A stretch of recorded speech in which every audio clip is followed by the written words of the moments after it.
Function కైనా order చేయండి 8919763872 www.sanatanjal.in. నేను ఒకటే అడుగుతున్నా, విడాకుల కేసుల కోసం ఎంతమంది ఉన్నారు? మరి అన్నీ చూసే చేసుకున్నారుగా, చక్కటి ముహూర్తాలు చూసే చేసుకున్నారుగా. 365 రోజుల క్యాలెండర్లో ఏదన్నా చెడ్డది అయితే, ఏదన్నా పనికిరానిది అయితే భగవంతుడు పెడతాడా అందులో?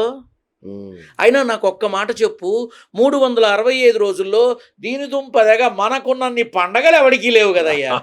అవునా? ఏ ఒక్క పండగన్నా మంచి రోజు నాడు వచ్చిందా చూసి చెప్పండి.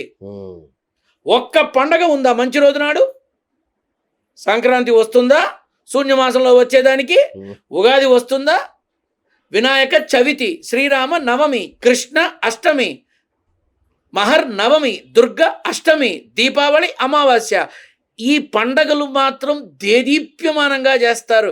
మళ్ళీ మామూలుగా వచ్చినప్పుడు ఆ రోజులు మంచిది కాదు అంటారు. ఏమిటి నాన్న ఇది? ఏమిటి నాన్న ఇది? ఉందా సమాధానం ఎవరి దగ్గరన్నా? చవితి అమ్మో వెళ్ళకూడదు, అమావాస్య అస్సలు పంపించను, అష్టమి చిచి ఇప్పుడు మొదలు పెట్టడం ఏంటి? కానీ వీళ్ళే వినాయక చవితికి 1,00,000 రూపాయలు పెట్టి బొమ్మ కొనిస్తారు.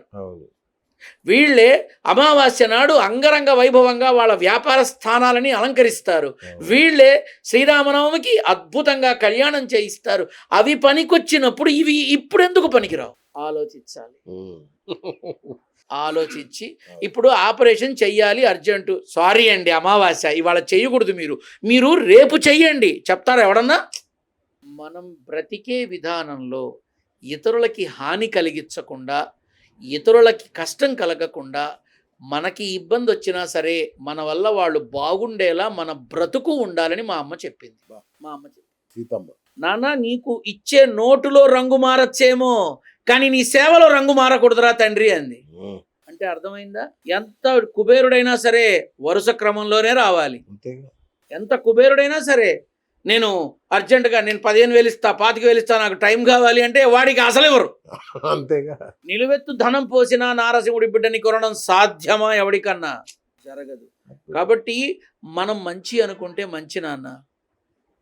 ఇప్పుడు ఇంట్లో ఎలకొచ్చింది అనుకో, పట్టుకొని బోరు పెట్టి దాన్ని తీసుకెళ్ళి ఊరవతల పారేయడమో చంపేయడమో చేస్తాం. మళ్ళీ వినాయక చవితి నాడు అదే ఎలక్కి కూడా బొట్టు పెట్టి ఉండ్రాయి పెడతాం దాని దగ్గర. పాము కనిపిస్తే స్నేక్ క్యాచర్స్కి పట్టుకుంటాం. అదే శివాలయంలోకి వెళ్తే గరళ కంఠుడి మెడలో ఉన్న ఆ సర్పరాజానికి దండం పెడతాం. Everything is in us only. నాన్న చూసే చూపు మంచిదైతే చేసే ఆలోచన మంచిదవుతుంది, చేసే ఆలోచన మంచిదైతే మాట్లాడే మాట మంచిదవుతుంది, మాట్లాడే మాట మంచిదైతే ఆ మనిషి మనసు మంచిదవుతుంది, ఆ మనసు మంచిదైతే ఆ మనిషి మంచివాడవుతాడు, వాడు మంచివాడైతే వాడి కుటుంబం మంచిదవుతుంది, ఆ తర్వాత అంతా మంచి మిగులుతుంది. Super super. అలాగే గురుగారు, ఈ ఆర్టిఫిషియల్ ఇంటెలిజెన్స్ వచ్చిన తర్వాత చాలా మంది భయపడుతున్నారు. ఈ సంవత్సరం దాని పరిస్థితి, కొత్త టెక్నాలజీలు మన మానవ జీవితాన్ని ఏ స్థాయిలో ప్రభావితం చేయబోతున్నాయి? ఇదివరకు పిల్లవాడిని చూసుకుంటే పెళ్లి చూపులు అయ్యేది. అవును, అది పోయింది. అవును, ల్యాప్టాప్ల్లో చూసుకోవడం జరిగింది. అవును. తర్వాత ఇప్పుడు ఎంగేజ్మెంట్ కూడా ల్యాప్టాప్ల్లో జరుగుతున్నాయి. అవునా? పెళ్లి మాత్రం తప్పనిసరి జరుగుతున్నాయి. రేపు భవిష్యత్తులో పెళ్లి కూడా అలానే జరిగి ఒకేసారి వచ్చేసే నువ్వంటే. ఆర్టిఫిషియల్ ఇంటెలిజెన్సీ అనేది మంచి కన్నా చెడుకు ఎక్కువ ఉపయోగపడుతోంది. Kindly please note this point. Okay. ప్రముఖులని, అధికారులని, నాయకులని ఒకళ్ళు కాదు అందరినీ అతి దారుణంగా ఆ ఏఐ టెక్నాలజీతో విపరీతంగా అవమానపూరితంగా చేస్తున్నారు. ఇందుకు సాంకేతిక పరిజ్ఞానం ఉపయోగపడుతోంది. అంతే, వేరే ఏముంటుంది? ఇప్పుడు రేపు ఇంకోటి వస్తుంది నాన్న, ఆర్టిఫిషియల్ అమ్మ బాబు లాంటిది వస్తుంది, ఆ ఏఐ అమ్మ బాబు లాంటిది వస్తుంది. ఇంతే. This it will continue for ever. నేను చూసినవి రేపు నా బిడ్డ చూడడు, దీన్ని మించి చూస్తాడు. అంతేగా, దీన్ని మించి చూస్తాడు. ఒకప్పుడు పౌరోహిత్యంలో కానీ తర్వాత పూజారి విధానంలో కానీ విధానం ఉంటే చక్కగా గోచీ కట్టుకొని అందరం తిరిగేవాళ్ళం కదా. ఇవాళ నేను జీన్స్లు వేస్తున్నా, తప్పదు. నా భార్యకి ఎలా ఇష్టమో తనతో వెళ్ళేటప్పుడు నేను అలా తయారవ్వాలి, నా గర్ల్ ఫ్రెండ్కి ఎట్లా కావాలో అట్లా వెళ్ళాలి అని నిర్ణయించుకుంటున్నాం. అంతే. హిందూ సమాజంలో, హైందవంలో ఉన్నటువంటి అద్భుతమైనటువంటి విధానం ఎక్కడా లేదు.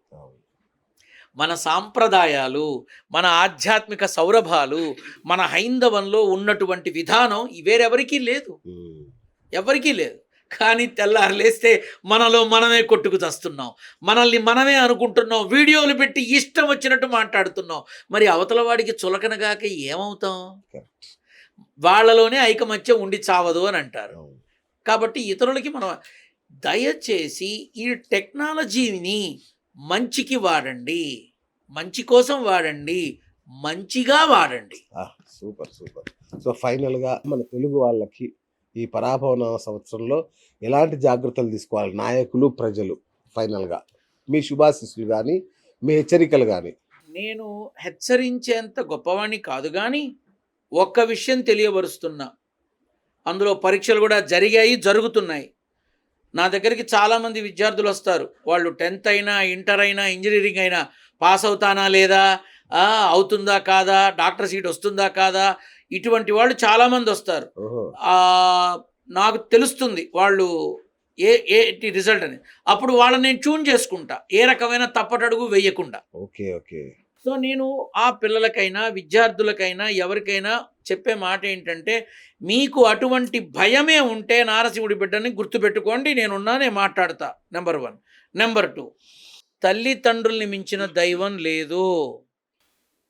మీ మనసులో ఉన్న మంచి అయినా చెడైనా ఈ ఉగాది నుంచి ప్రతిరోజు తల్లిదండ్రుల్ని స్నేహంతో స్నేహితులుగా భావించి వాళ్ళ ముందు మీ మనసుని వ్యక్తపరచండి. మీరు గెలుస్తారు మీ జీవితంలో. మీరైతే ఏకంగా దైవాలే చేశారు కదా తల్లిదండ్రుల్ని. వాళ్లేగా ఫస్ట్. అరే అమ్మ చెబితేనే కానీ నాన్న ఎవడో తెలియదు, అమ్మ చెప్తే కానీ దేవుడు ఎవడో తెలియదు, అసలు అమ్మ చెయ్యి పట్టుకోకుండా వేసిన అడుగు లేదు.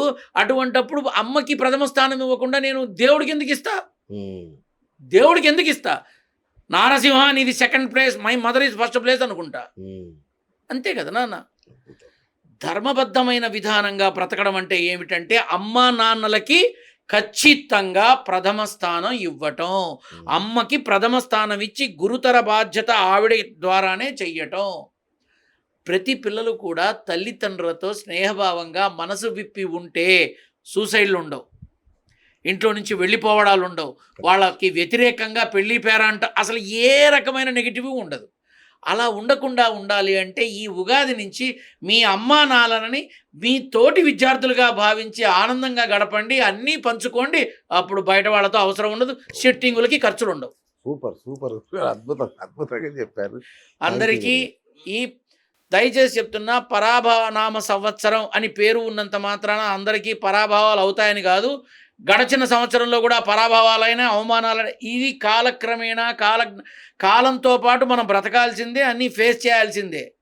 అంతే తప్ప సంవత్సరం ఆ పేరుతో ఉంది కాబట్టి ఏమన్నా అవుతుందా? ఏమీ అయి చావదు. చక్కగా చల్లగా సంతోషంగా పిల్లా పాపలతో అందరూ ఈ ఉగాది పండగ నుంచి అందరూ సంతోషంగా ఉండండి. ఒక్క మాట చెప్తా, ఉగాది పచ్చడి అనే వాటికి వేప పువ్వు కానీ, చింతపండు కానీ, బెల్లాన్ని కానీ, మామిడికాయ ముక్కని కానీ ఇలా ఇవన్నీ రంగరించి ఆ పచ్చడినే ఉగాది పచ్చడి ప్రసాదంగా స్వీకరిస్తాం.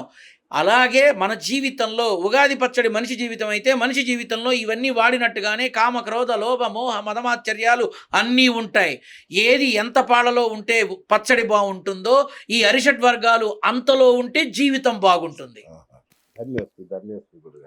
కాబట్టి దీనిని గమనించి, ఆలోచించి, ఆచరించి అందమైన జీవితానికి అడుగులు వేస్తారని ఆశిస్తూ, అభిలాషిస్తూ, మంగళాశాసనాలు తెలుపుతూ స్వస్తి పలుకుతున్నా. శుభమస్తు. థ్యాంక్ యూ గురుగారు, థ్యాంక్ యూ. సో విన్నారు కదా, అద్భుతమైన ఆస్ట్రో గర్జన అంటారేమో దీన్ని. అద్భుతం గురుగారు, thank you so much. So మన ప్రేక్షకులందరికీ మరొకసారి పరాభవ నామ సంవత్సర ఉగాది శుభాకాంక్షలు. ఈ ఏడాదంతా మీ జీవితం ఆనందమయంగా సుఖ సంతోషాలతో కొనసాగాలని కోరుకుంటూ నేను మీ బిఎస్ సైనింగ్ ఆఫ్.